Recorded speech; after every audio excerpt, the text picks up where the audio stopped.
Good evening, ladies and gentlemen. My name is Matthew. In this presentation, I will briefly overview an international event which is of importance that happens to took place on August 2021. So this event is Biden's withdrawal from Afghanistan, and that is the topic I'm going to cover today. So firstly, let's take a look at the overview of our presentation. Firstly, I'm going to talk about the basics of the basic backgrounds involving the Biden's withdrawal. Secondly, I'm going to cover a brief history of U.S. 20 years war in Afghanistan, and I'm going to focus on three administrations: George W. Bush, Obama, and Trump.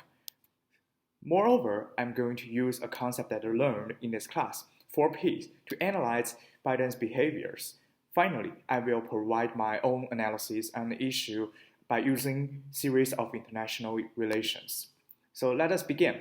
Firstly, I want to introduce you with some basic information of Biden's withdrawal. It takes place on August 2021, and the U.S.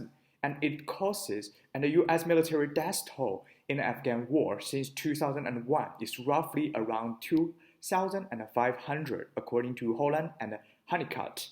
Also, Biden's support rate has significantly declined from 59% to 31% after the withdrawal, and it can show that American people is dissatisfied with Biden's decision.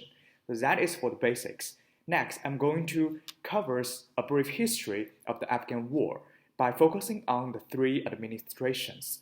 Firstly, for Bush administration, George W. Bush is the one who declared wars on Afghanistan after the 9/11 attack on the Twin Tower. One of the fundamental reasons is that U.S. tried to get revenge and also to provide peace for the American civilians, and also to promote peace against the terrorist organization Taliban.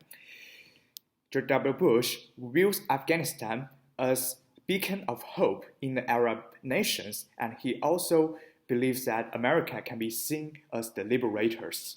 However, CNBC suggests that removal of Saddam Hussein leads to chaos, war strife in the region, robbery and theft become common, and students were deprived of schooling. Also, the Afghan people are not happy with George W. Bush. Secondly, for Obama administration, I want to focus on 2 points. The first one is Obama's administration's promise. After bin Laden was killed in 2011, Obama promised that they will evacuate all the military forces by the end of 2014. However, this promise was not fulfilled.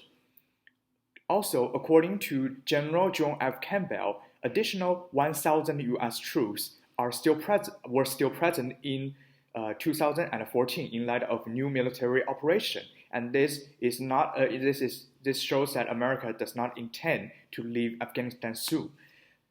Thirdly, I'm going to talk about Donald Trump.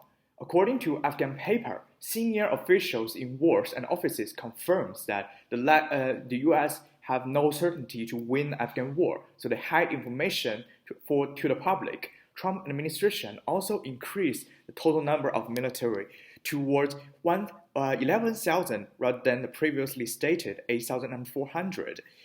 Donald Trump has also demonstrated a belief in victory as enforcing the military dominance in Afghanistan. So that is for the history. Next, I'm going to utilize concept I learned in this class: power, peace, prosperity, and the principle. For peace, Emily Arfani's research suggests that it is important to hold on to peace. U.S. involvement is concerned with peacemaking in Afghanistan in opposition to Taliban's oppression of female rights and civil liberties. This shows that U.S. withdrawal is a detrimental act to Afghanistan's peace. Secondly, principle. U.S. withdrawal corresponds to Trump administration's deal with President Ghani in 2021, and this holds on to the principle between the two nations. It also conforms to UN human rights conventions that United States should play a role of the global police. Thirdly, power. U.S. does not promote power because it inherently exterminates U.S. influence in Afghanistan. U.S. also does not gain any political power through the behavior of withdrawal. Finally, prosperity. One important concept is the budget of the purse. U.S. withdrawal corresponds and increases the domestic economy. According to CNBC, United States invests billions of aid and assistance in Afghanistan. Also, the humanitarian aid and economic funds is supported to go into the pocket of Afghan senior officials. And also, Afghanistan is the production of 85% of world opium. This all shows that U.S. withdrawal can benefit the domestic economy of the United States.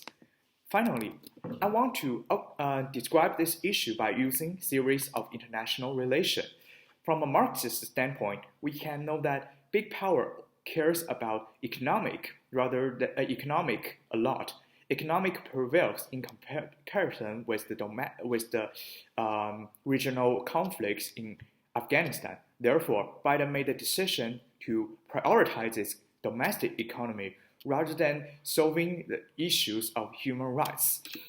Also, Marxists may suggest that colonialism still remains. According to the research by Benner and Walling, U.S. military actions in other nations such as Iraq and Syria has not been retreated. This shows that U.S. still try to maintain global influence in many Middle Eastern nations. From a realist perspective, the U.S. withdrawal shows the complex relationship between security and global and civil liberties. For example, Taliban uses security to exchange with human rights, whereas the U.S. does the opposite. This can highlight some of the portraits of the two ideologies. And that is all of my presentation today. Thank you for watching.